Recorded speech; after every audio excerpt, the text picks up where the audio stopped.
goodness. What is up, everyone? Glad you have joined me. Glad you're here. Oh, what a Monday. We had quite the weekend with the Epstein drop, right? We had, oh my God, who didn't you look up in the Epstein file? Man, I was looking up like old teachers and shit, who like, man, who wasn't in there, right? Uh, so because that was such a big deal, we're gonna definitely talk about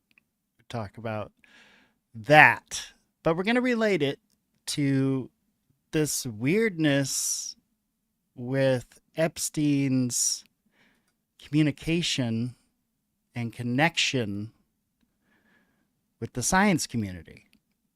It's a known thing, right? I'm not breaking any news here, but it's interesting to consider that not only did he have contact with a multitude of scientists in a multitude of different fields, but also the amount of scientists he was trying to get in contact with in their different fields. A lot of that, you could argue, could be related to UFO sciences. Talking physics, electromagnetics, fields. Um, if if we just look at some of the names, it gets quite interesting. To include Stephen Hawking's. Um, so it's very interesting to think about.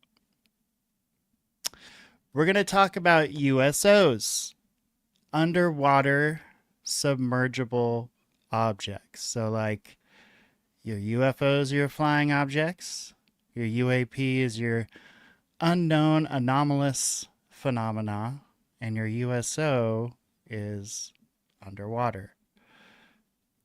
A lot of the sightings that have been reported, and even some of them that have been recorded, though I believe at least one of them's been debunked, but there are several reports of people seeing UFOs go directly into water and come out of the water and go directly into the sky.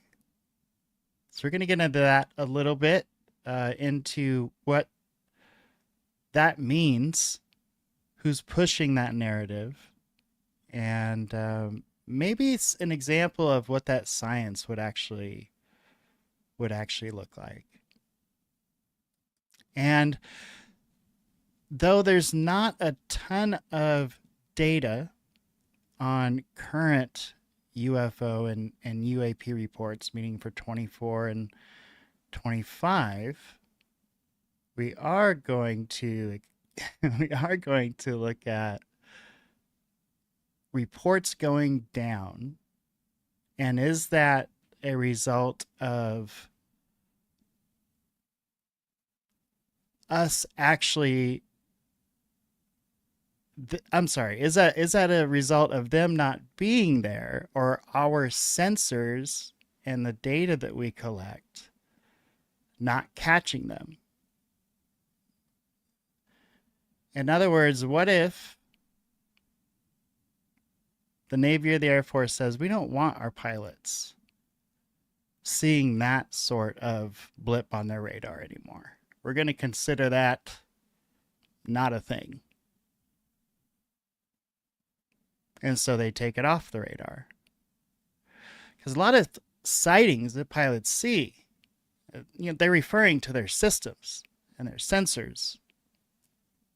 Many do make visual contact, but not all of them.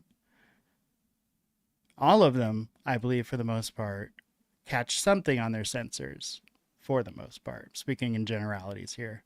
Don't hit me with a real case where it's like, no, that's not true, Gabe.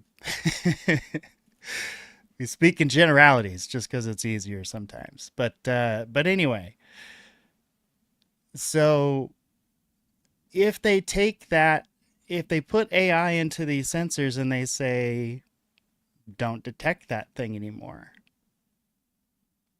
can we expect sightings to go way down? I think we can.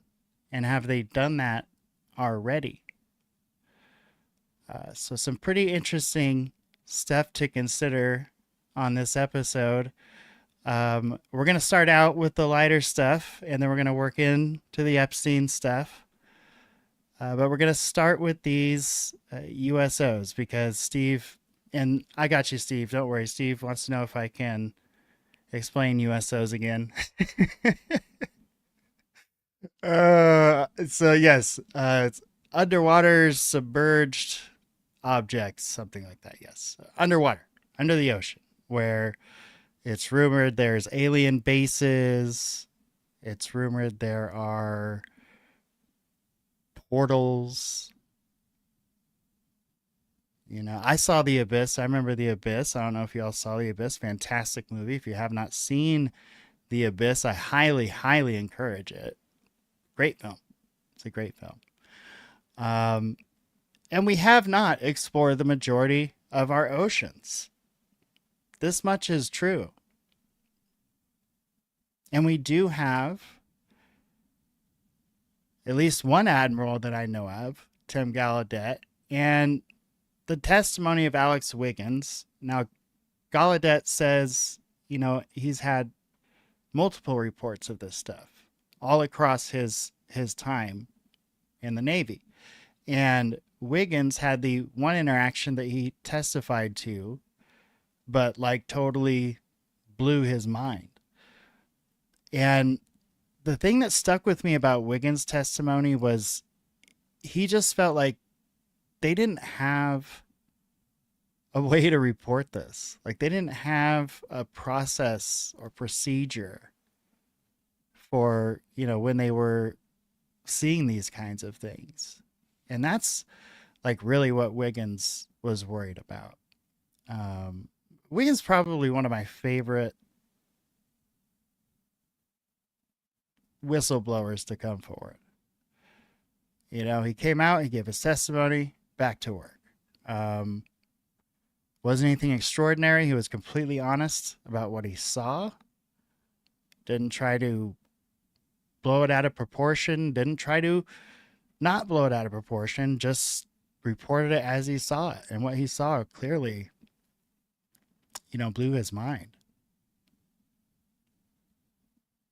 So under ocean stuff, I'm not going to lie, I cheated here. Okay. And I looked up some of the theoretical, well, obviously I'm not a scientist, so I guess that's not really cheating, but I looked up some of the possible science that could explain some of this phenomena. And what we get is you have some type of high-speed water jet propulsion. It gives you whatever they have extremely reduced drag because you have reports of them traveling, I think, like at hundreds of knots. It's extremely fast, especially for an object that big to be moving underwater. So could the reduced drag be caused by supercavitation?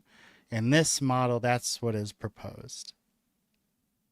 And then some kind of acoustic cloaking, excuse me, which adds to the stealthiness because we only see reports of these sometimes. The video that we saw, what Wiggins saw, it's 100% possible those could have been some kind of advanced drone. In fact, one of the first things that made me think of was that one that was somewhat recently declassified, the drone that we would shoot out of the submarine that looked like a bird. I can't remember the stupid name of it, but anyway, had conspiracy theorists saying birds were drones for years. Y'all know what I'm talking about. Anyway, they did actually have, I think it was Skunk Works that had developed this bird-looking drone thing. Look at that. I knew Steve would know it. The Cormorant UAV, yeah, and it would shoot out of a. The idea was it would shoot out of a submarine, and because of the shape and the look at it of it, and the fact that it's going to be so, way up high, it's just going to look like a bird to the naked eye, if the naked eye even sees it. And yes, you could say in that instance it's transmedium, right? Because going from ocean to air.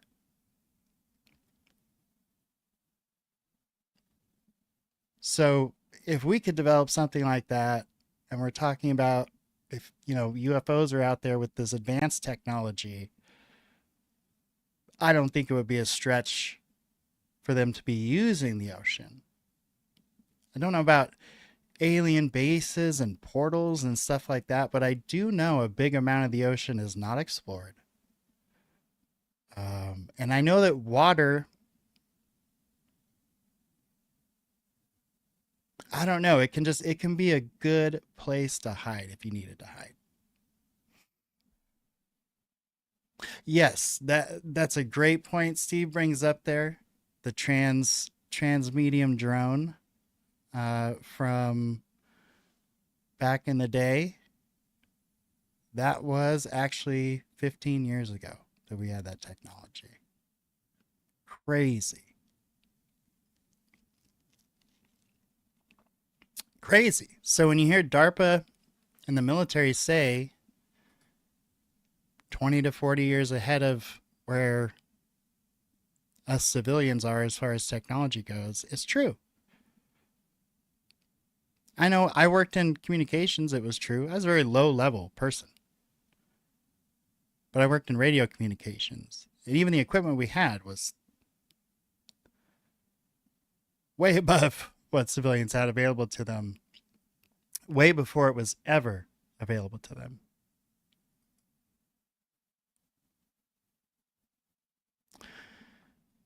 Now, what about the change in, does this change the narrative? Like when I was coming up, I'm going to harken back to the 90s because I'm Generation X, y'all. But like when I was coming up, I don't remember ever hearing underwater UFOs. Not once, not never. All the Agent Mulder and Scully ever came across were UFOs that flew in the sky. Now, one time they found one frozen under the ice, but it very quickly flew once it thawed out. So, no, we had no underwater UFOs in the 90s that I can recall. Correct me if I'm wrong. Other than maybe some very fringe works. But as soon as that 2017, as soon as that 2017 video came out, New York Times and all that, we were getting thumped over the head with that story, especially by Mr. Gallaudet. And I don't know. I don't know what that means, but I know that's, unless someone can correct me, that's mostly where this stems from. But it's hard for me to say, like, oh, Tim Gallaudet is running some psyop or something. Because, like, I don't know if Alex Wiggins even knows Tim Gallaudet. And he saw something weird. So I think, where there's a little bit of smoke, sometimes there's some fire. And so we know there's drones, and there have been drones, underwater drones, for many years. If y'all have been paying attention, these are something we've been using to spy on our adversaries for a very long time.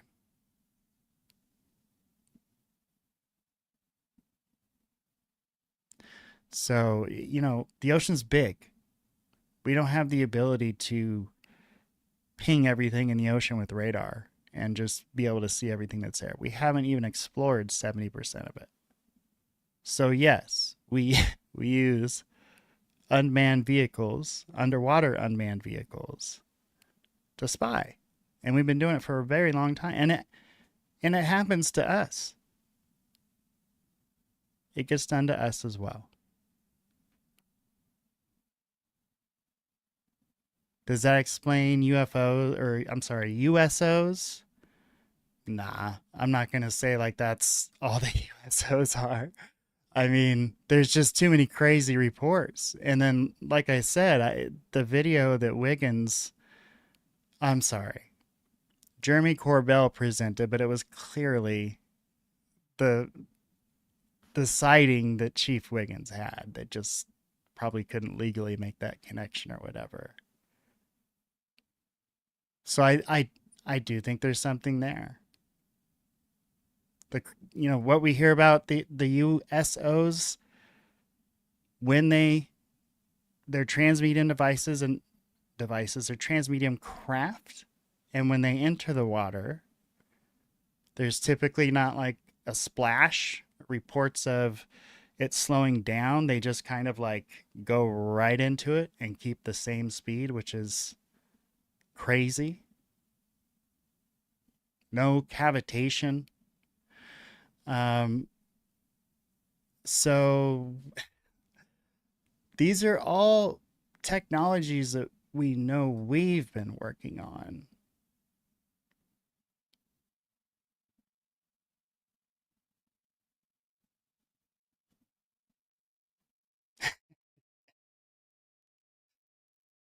I love it.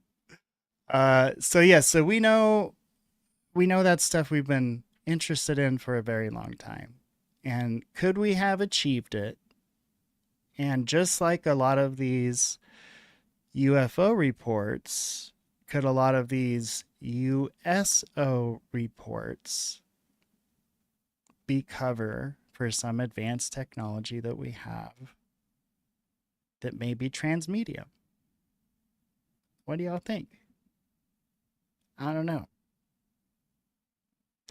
I once heard somebody propose that there is a version of the B2 that's transmedium. I've never seen it, but I've heard a legend that there is one. Who knows? You see something like that, that's not going to look like human technology. It's not. You've never seen anything like that before. Remember the first time you saw the B 2 stealth bomber? I mean, the first time you really got to lay eyes on it? I mean, it is. I mean, we're over it now because at this point it's old technology. But if y'all remember when that thing came out, awestruck. It was such a beautiful, amazing piece of machinery. And the technology behind a lot of it, some of it's still classified. So very, very cool stuff. So just imagine what's cutting edge now. Transmedium craft, that would be pretty stinking cool.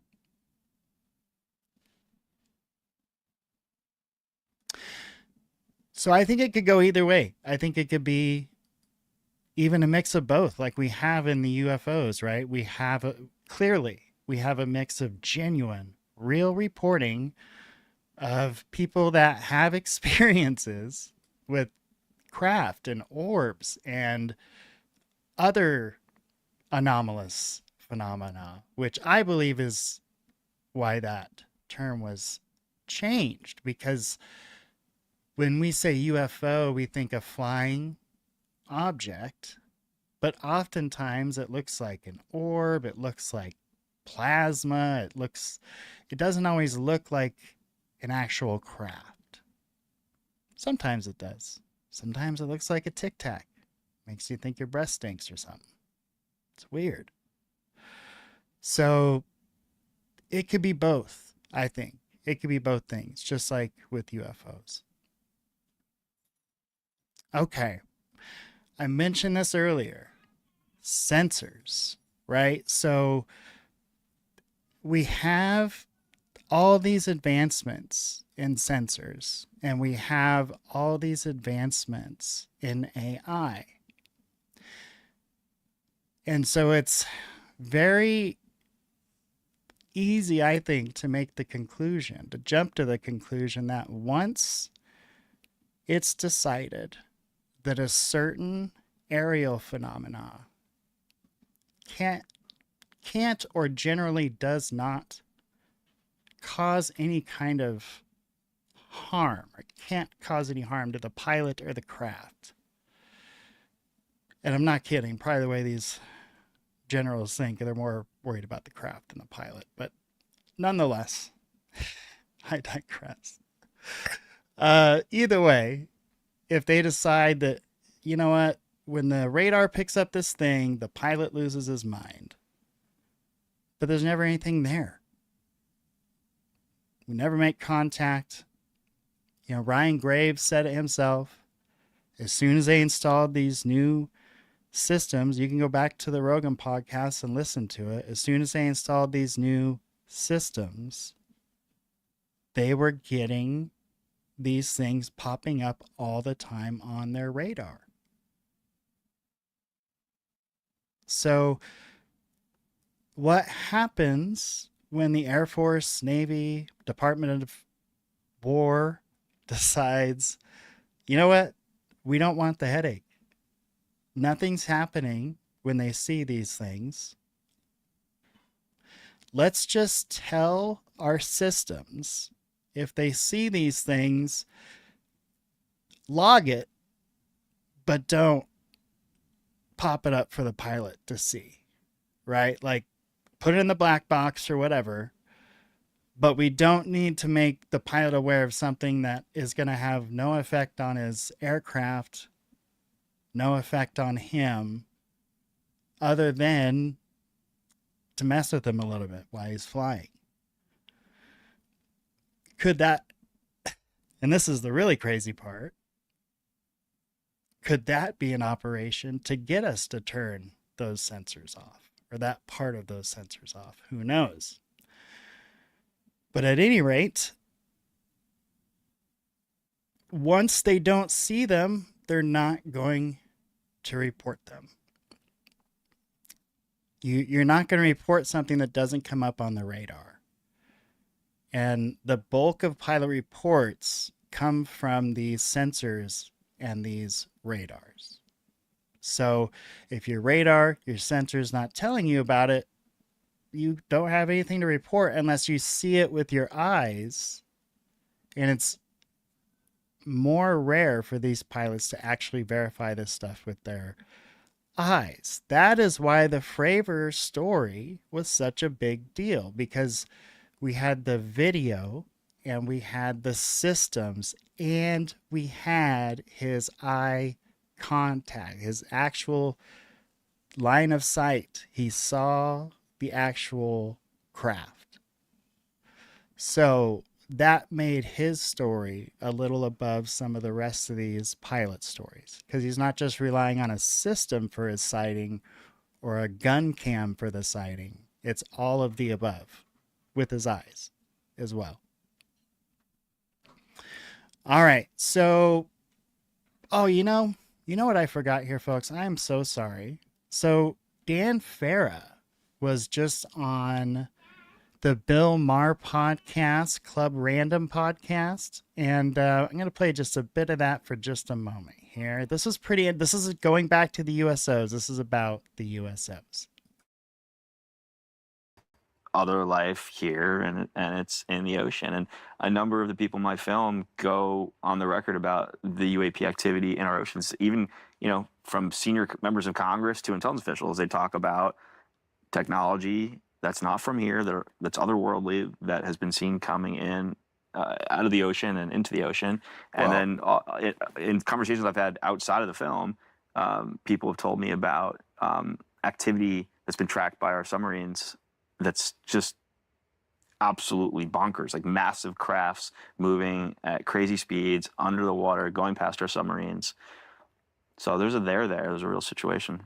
Yeah, if you were an alien and you wanted to hide here on the Earth You do it in our itself, ocean, yeah. you do it under because the ocean is very unexplored. It's I like, mean, say, yeah, one of the in my film, Admiral Tim Gallaudet says that we have studied the surface of the moon in more detail than we have the bottoms of our oceans, and our right. oceans are like 75% of our planet is ocean, right? Well, that's if you believe we went to the moon. Yeah. But Okay. I really do think that going back to the power of movies, My grandpa used to say this hilarious thing about statistics. He used to say, you know, about 67% of all statistics are completely made up. It's about 67%. Or was it 72? I can't remember. But it was up there. It was up there. So Steve's chiming in here on the USO. Allegedly, there was a radar video evidence. The only conclusive thing we have after all these years. Oh, with the Fravor thing. Yes. The Tic Tac, we do have the limited video. And we do, but is Fravor, that's the thing. Like, Fravor doesn't strike me as the guy that's going to be full of shit. He just doesn't. Yeah, but I don't know. I don't know him, so who knows? Let's see. Ron says, "Let's send the robots to Mars and let's get this party started." I think that's where Elon's going, buddy. I think that's the plan. Get those robots up there, get them to work, start building a home base. I don't know if y'all remember Total Recall. They were on Mars. Remember there was that like one really rich guy that was in charge of all the air? We saw how that one worked out. I don't know.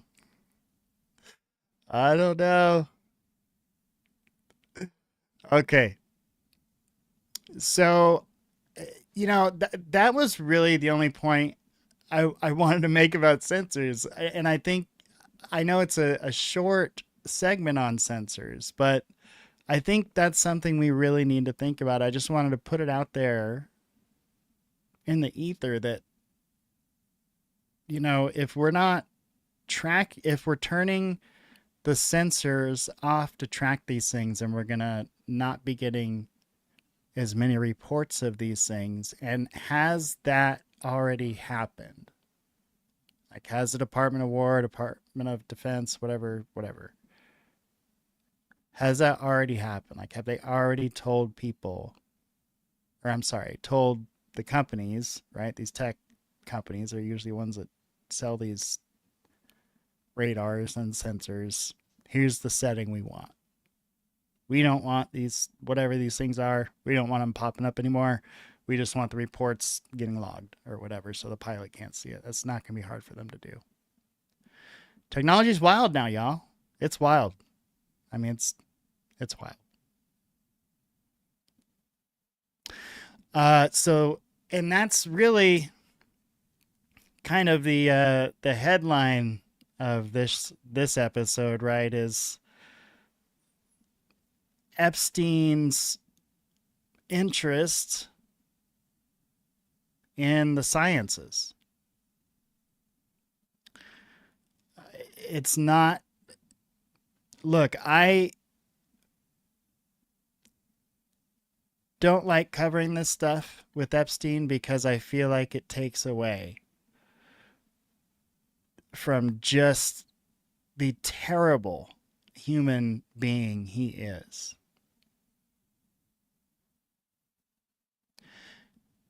But when all these names start popping up, and I will distinguish the difference between with the scientists that he actually met and the scientists who he was pursuing and didn't actually meet. I think it's important to make that distinction in going through, kind of this list. But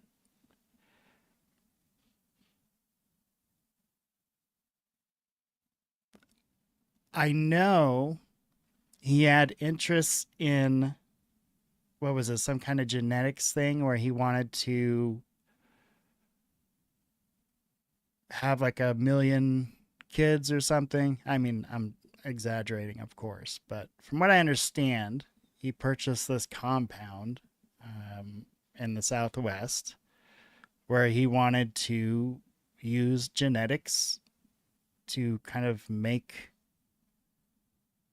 little me's, of himself.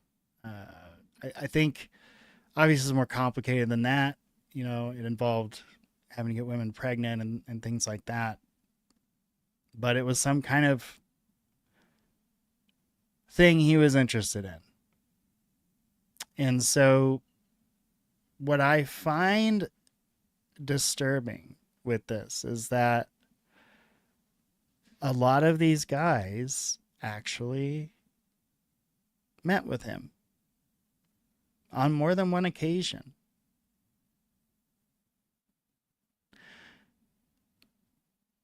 The thing to think about when looking at it too is that, is this how bad funding for science has gotten?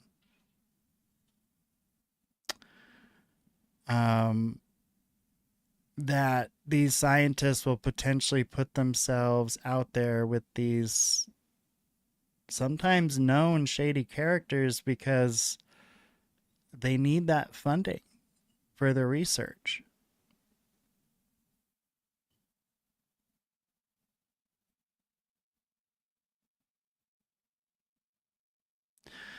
So, like, at the end of the day,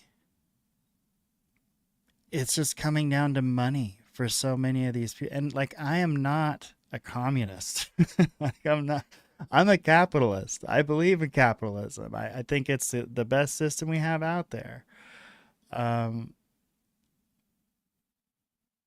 but, like, should science be something that these professors have to go and seek their own funding on to advance?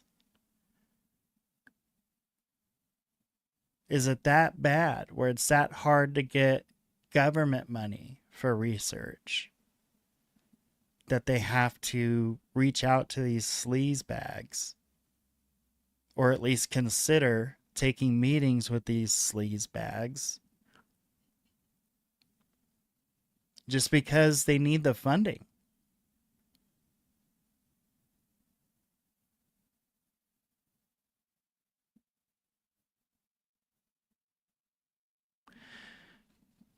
The thing about Epstein is he built a whole network around him.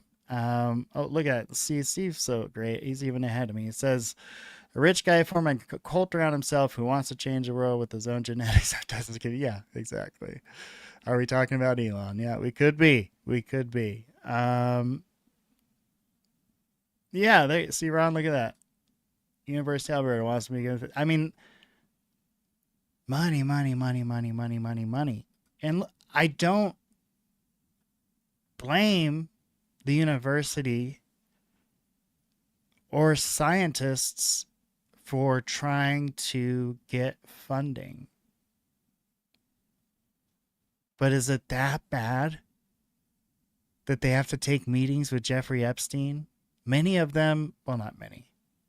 I'm exaggerating. Some of them, many times over.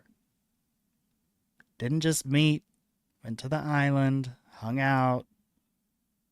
You know the deal. If you're going through the files, which is taxing, you know the deal. But there was a difference, as I said, between the people he wanted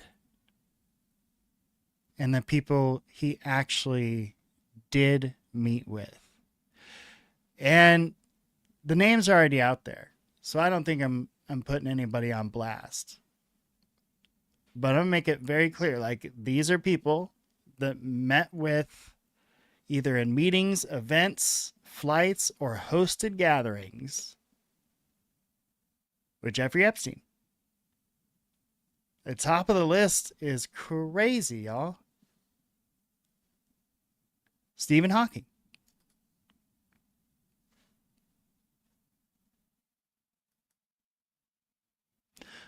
Marvin Minsky, who's now passed. George Church. Oh, by the way, Marvin Minsky, he was a cognitive scientist, mathematician, and basically the architect of AI. George Church, geneticist, molecular engineer, and biotechnology entrepreneur. Joy Ito, venture capitalist, writer, and scholar, recognized for pioneering work in internet culture and open innovation. Seth Lloyd, a physicist and professor of mechanical engineering at MIT, little school you might have heard of.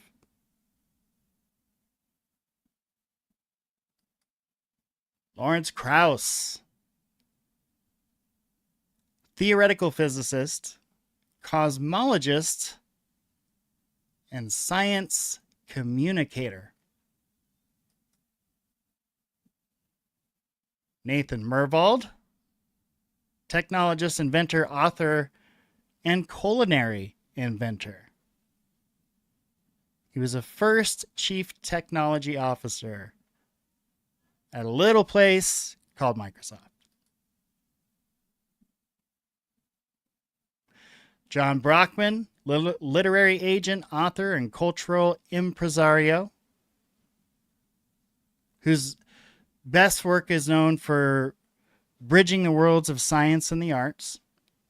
He founded the Edge Foundation and created the influential online forum edge.org, which brings together leading thinkers to discuss cutting-edge ideas across disciplines.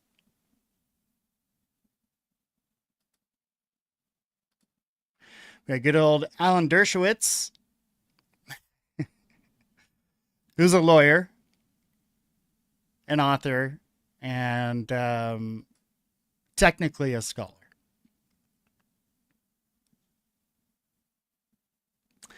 There's Gava Galertner, a computer scientist, an artist, and an author. And Nicholas Christakis, who's an American sociologist and physician known for pioneering research on social networks and their effects on health, behavior, and society. That was the list of people in one way, shape, or form actually had known contact with Jeffrey Epstein on one and sometimes multiple occasions.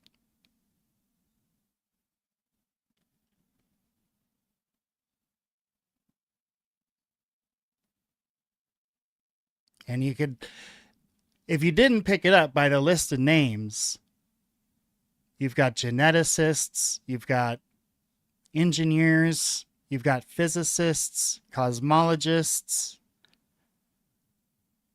So not only this geneticist thing, but you've also got this, some might say, some could say, other science, maybe potential UFO type of research going on. I can't imagine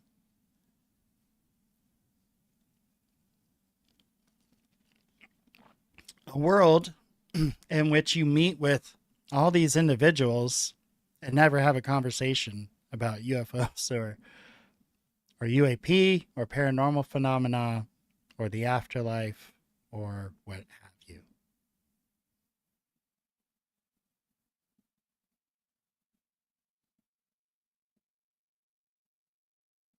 So I think there was a very, very fine line between, meeting someone for fundraising and spending a weekend with them at an island. Right. And that's what we're still trying to work out. I hope. I hope they don't have that evidence and they're just withholding that evidence. I would hope these scientists on this list, and authors and lawyer, all have good alibis. Because if they don't, and if it was confirmed they were there, now I don't know if you remember, but they literally brought boatloads of recording equipment and computers off of Epstein Island. They had their own server, or servers, might have been plural.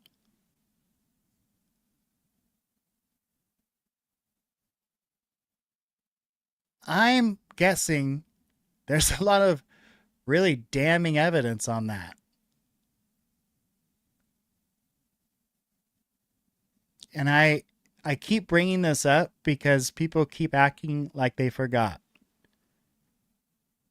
Pam Bondi said she blew out her eyeball and had to get surgery because of the amount of videotapes she had to watch. Because they couldn't get volunteers. Because who the fuck is going to volunteer for that assignment? Not me. Sorry, I like to sleep.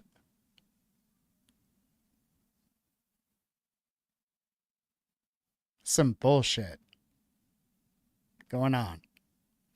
Something is rotting in Denmark. Okay, now, Avi Loeb got thrown under the bus, right? We know this. And if you watch any of my shit, you know, man, I should be the first one jumping on that and celebrating the Avi Loeb's name was found in the Epstein files. But I don't hate Avi Loeb. I hated what he was doing at that time, which was grifting, right? He was telling people that a rock was a spaceship. And then literally in that same podcast or interview, usually within a couple of sentences after talking about how dangerous this could be, would say something like, oh, this department gets billions in funding. I should get just a piece of that. This department should get, they get $5 trillion in funding. And if I just got 1% of that. So if you're going to hit me with like, there's a threat coming, be afraid, give me your money, I immediately back off. If you cared about people and there was a threat coming, you wouldn't be asking for funding, right? You'd be telling people, there's a threat coming. And I don't know what to do, but there's a threat coming, right? You wouldn't say, there's a threat coming. I just need 1% of the annual budget of Norway. That's it. Craziness. However, Avi Loeb so far, going through the emails of what's available and what we know, what can be proven, Avi Loeb fell on the side of pursued. So he was somebody that either Epstein or someone on his staff really wanted to meet with, but it never actually happened. It was mentioned 2 or 3 times, 2 or 3 different emails, but we don't actually have proof confirmation that the meeting took place, at least not in the emails, not in what has been released, because apparently there's still more. There's still more.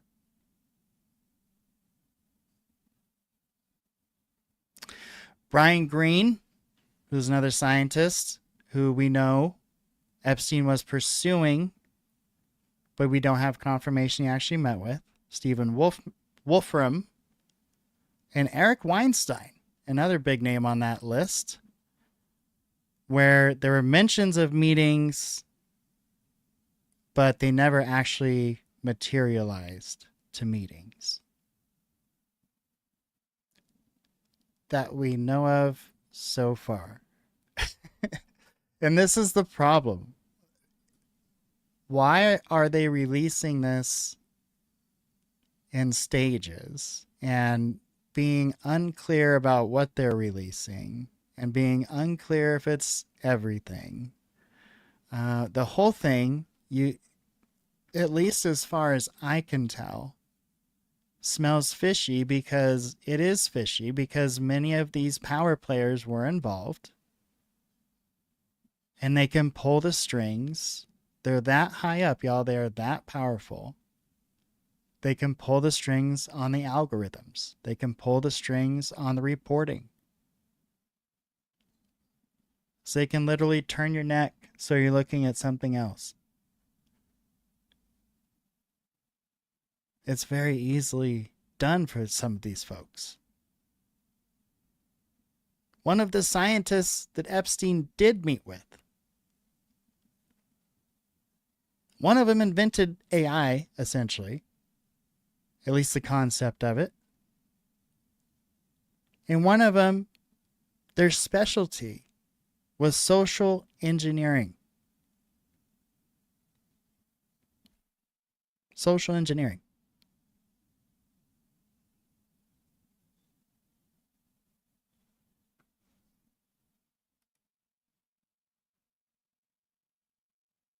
So it's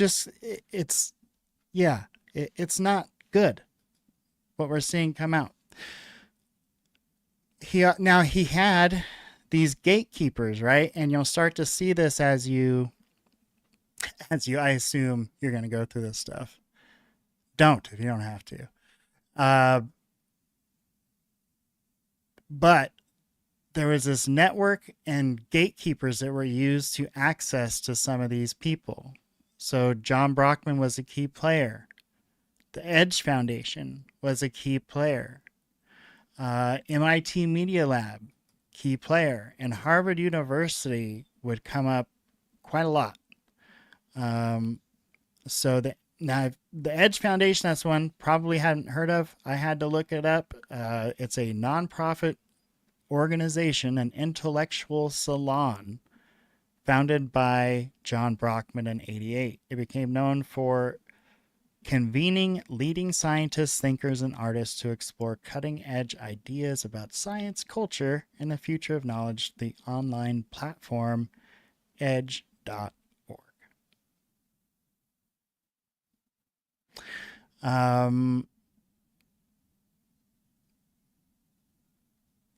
So the targets of interest, we had Avulo, Brian Greene, Stephen Wolfram, and Eric Weinstein. And then you had these gatekeepers that were the access to these people. You had Brockman and the Edge Foundation, you had MIT, the Media Lab, and you had Harvard University.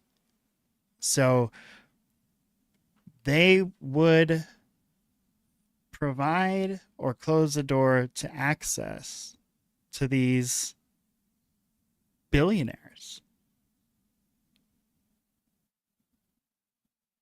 And then, of course, I'm sure you don't just give away $1 billion because you're feeling nice. You want a return. That's what these folks do. They take $1 and turn it into $2.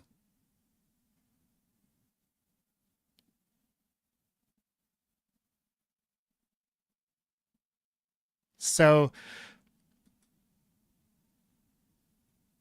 the more access it could get to these scientists, the more legitimate Epstein and his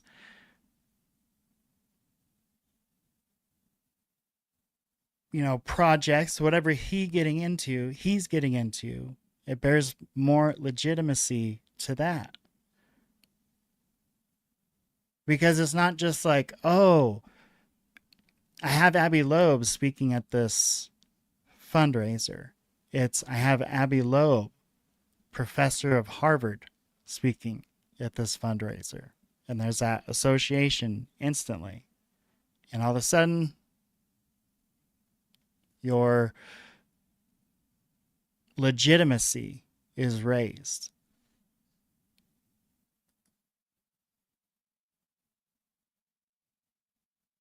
So it's interesting, I think, and I'm just trying to put the puzzle pieces together like y'all folks. But there's a definite connection between this type of science, what these gentlemen were researching, what they were innovating.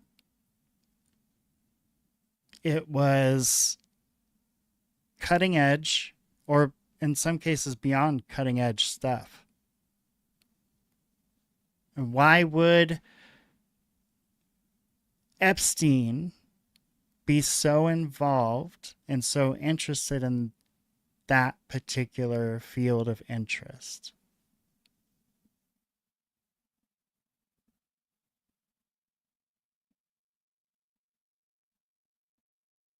I don't know. But as we go through terabytes of these emails and this data dump, hopefully some of the pieces will come together.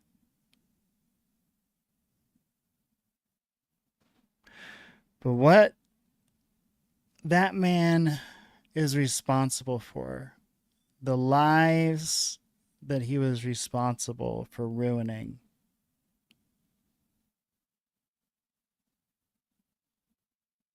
the victims, those are what are important. I want to know the rest. I want to know the connections. I mean, these people are running the world. They're running the world. And they're, you know what's. I'm not even going to say it, because I'm sure the algorithm of this video, if not tanked already, will be tanked. You can see it, like in my videos. You go look at the different topics in my videos, and you can see which ones perform well and which ones don't. And the ones like this, where I'm talking facts and things that folks in power don't want you to hear, they get tanked. And if they're tanking my little ass, think of what they're doing at the massive level to manipulate things. It's crazy. Every news station should be talking about this. What are they talking about right now? Not this. Other shit. Not this. Why is that? It's strange, right?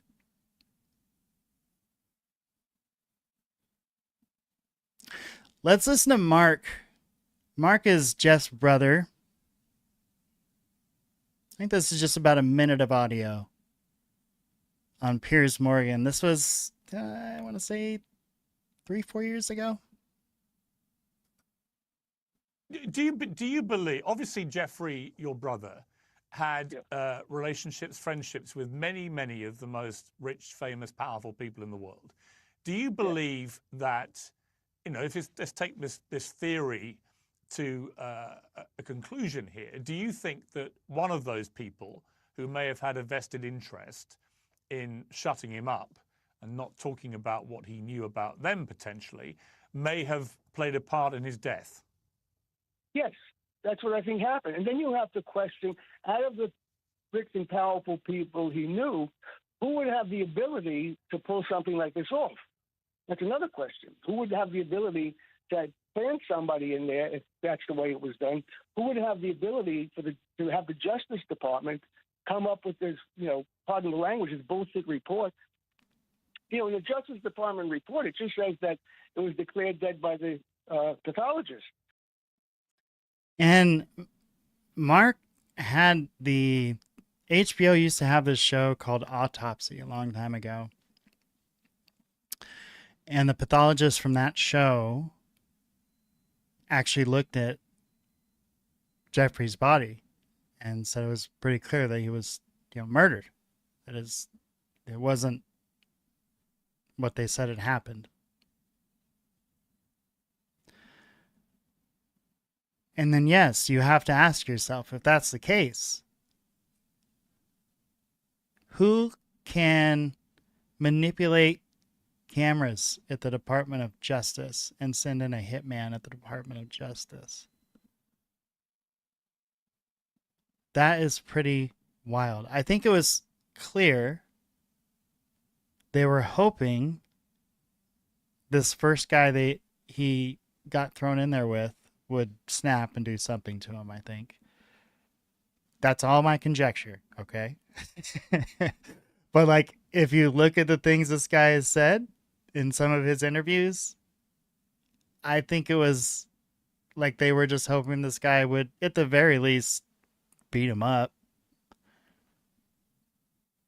Which is whatever, because of his, what he's done. I don't care what happens to him.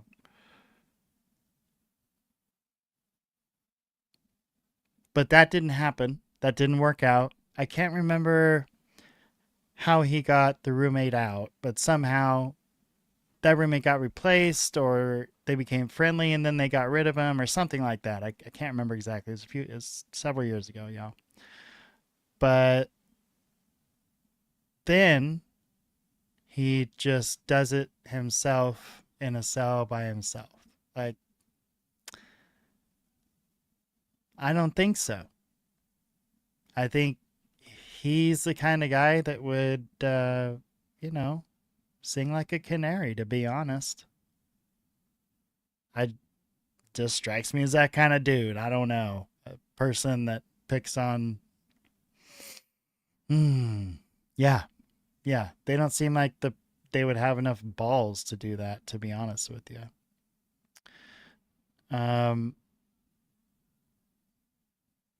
That's a terrible way to put it. I know. I'm sorry, y'all. But it just, for somebody like that, it's hard for me to feel any kind of empathy whatsoever. So Steve says he doesn't think much will come from the document dump. Yeah, I could see that. The data dump will produce little clarity and will just be more content for media. Well, if that's the case, they're not doing their part in covering it.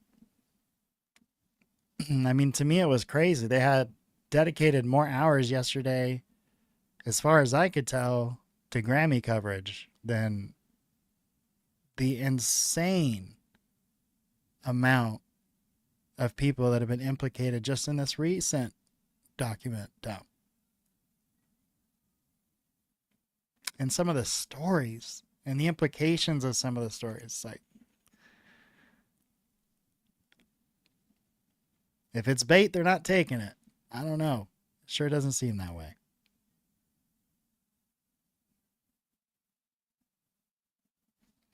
So,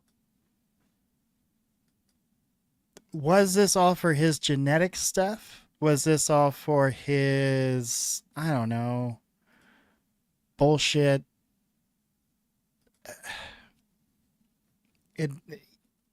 He said he was really, I guess, apparently he was really good at math. And he had this investment company. So I guess it could definitely be plausible that he wanted these scientists in his orbit to maybe legitimize that stuff.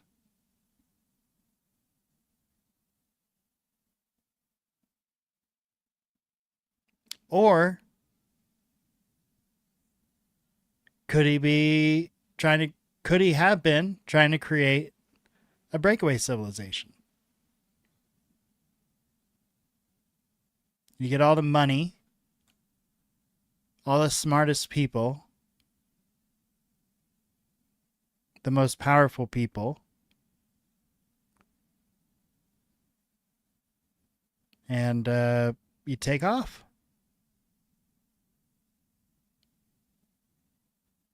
Maybe that's who's living under our oceans. The first breakaway. Like, could you imagine Egyptian times? They had all this super advanced technology. Shit flying around on plasma. But because of political differences, all the smart people are like, you know what? Fuck these guys. Let's go use this new technology, hide under the ocean here. They do that. But they didn't know while they were down there, a comet was going to strike the Earth, take everybody out. Oh, man. The stories could go on and on. It's a wild world, y'all. I think, between Nicki Minaj saying that they're all demons and doing the thing with the little things. Good Lord. Someone broke the Matrix, I think.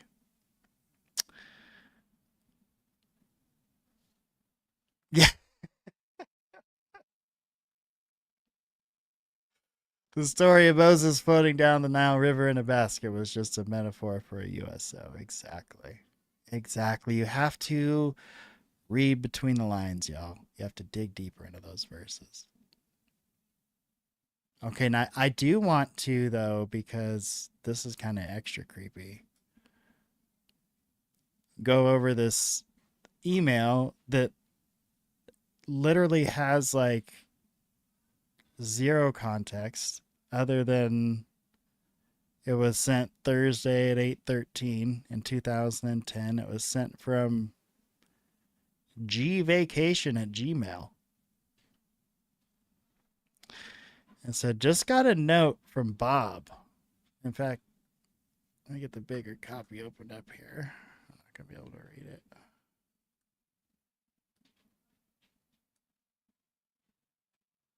Okay.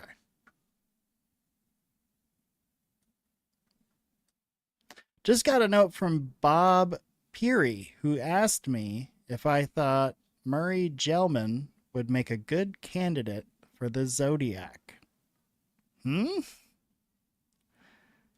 As you know, it's one of those last secret type societies. The Zodiac is one of the really cool ones. There are 12 members at any one time, and it is still very secret. They do really cool stuff. But mostly, since they are all very old, it's just dinners in exotic locations. I can't tell you all the 12 members because I don't know who they are. I'm sorry, who they all are. But I know Paul Volcker is one. Some guy named Howdy, whose family owns Stuyvesant Town. Bob Peary, and I think Tom Brokaw. Yeah. Bob represents Cancer. The sign, not the month. Well, okay. You are a member until your death. But if you get senile, they can put you into eccentric orbit and not invite you to meetings, etc. Anyway, the only way to get in is if someone dies.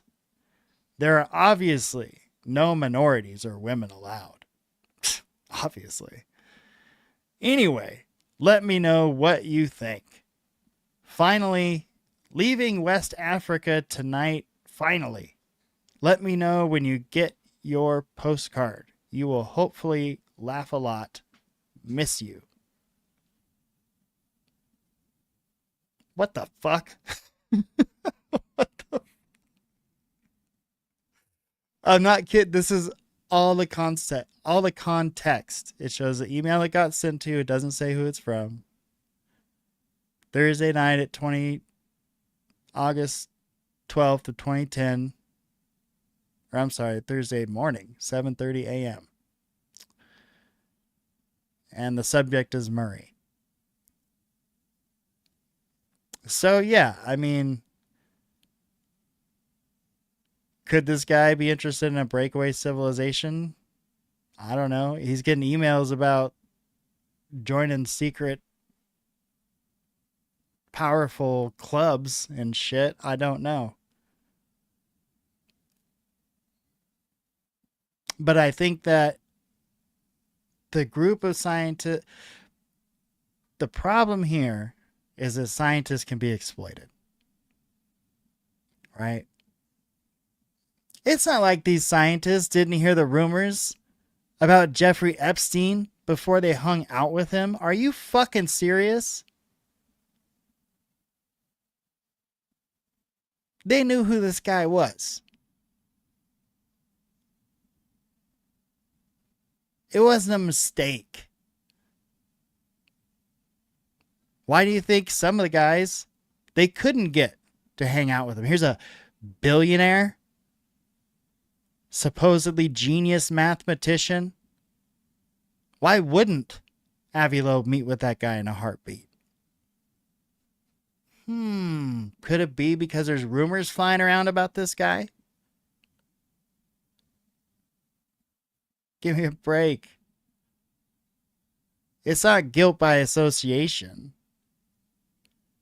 It's just that you knew who this cat was and you got in bed with him anyway. You chose to look the other direction because of the possibility of money.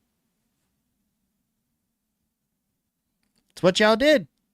That's why I have no problem putting their faces up like this. None whatsoever. Because you know who decided to hang out with that guy? Y'all did.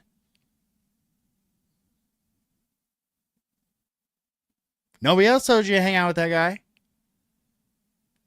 You knew who he was.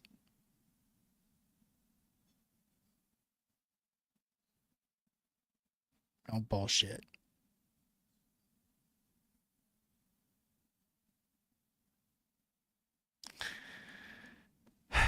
What a crazy time, y'all.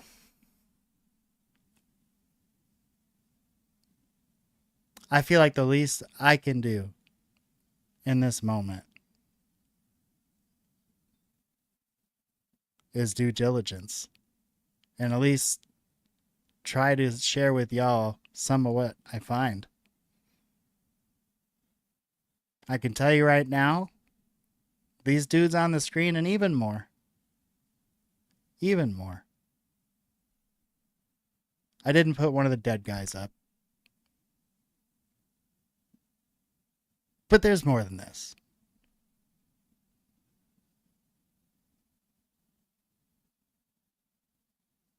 Well-respected scientists throwing their lot in with Mr. You-Know-Who because of you-know-what. That's the shitty part about capitalism. I love it. Love this country. I think it's to date, the best system that works. But I don't know. There's some things like the post office where just like, well, we need cheap mail. Let's just do it. Let's bite the bullet on this one. We're not commies, but we got the postal service. We're not commies, but we're thinking about socialized medicine because some things just make sense. We're not commies. Should there be more science funding though?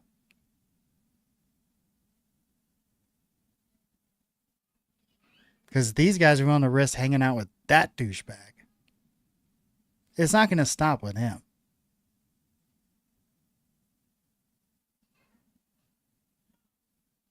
And I would say some of these men on this list, I won't necessarily say in this picture, but some of these men, you could go as far as to say they had integrity before they threw their lot in with this person.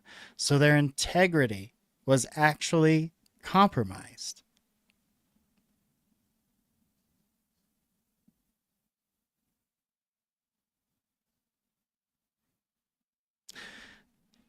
So something to ponder on. You know, NASA has to fight for every dollar. Busting their ass, and SpaceX looks like the hero. It's crazy.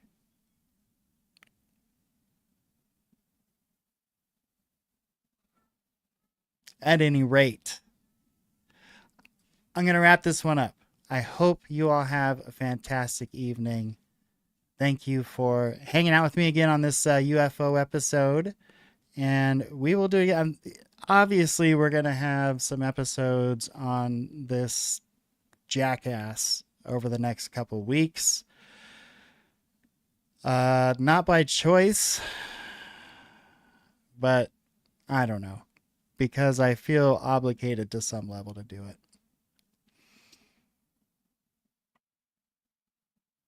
That's, you know, Steve, that's a fucking great point. I'll say this on our way out. We'll end on this. If someone threw their lot in with Epstein, they probably didn't have integrity. We just thought they did. Right? I think that's what, like, so many people are finding that out right now about people they thought they could believe in. Hang in there, y'all. It's going to be okay. We're going to make it. I'll see you next time. Thanks for watching.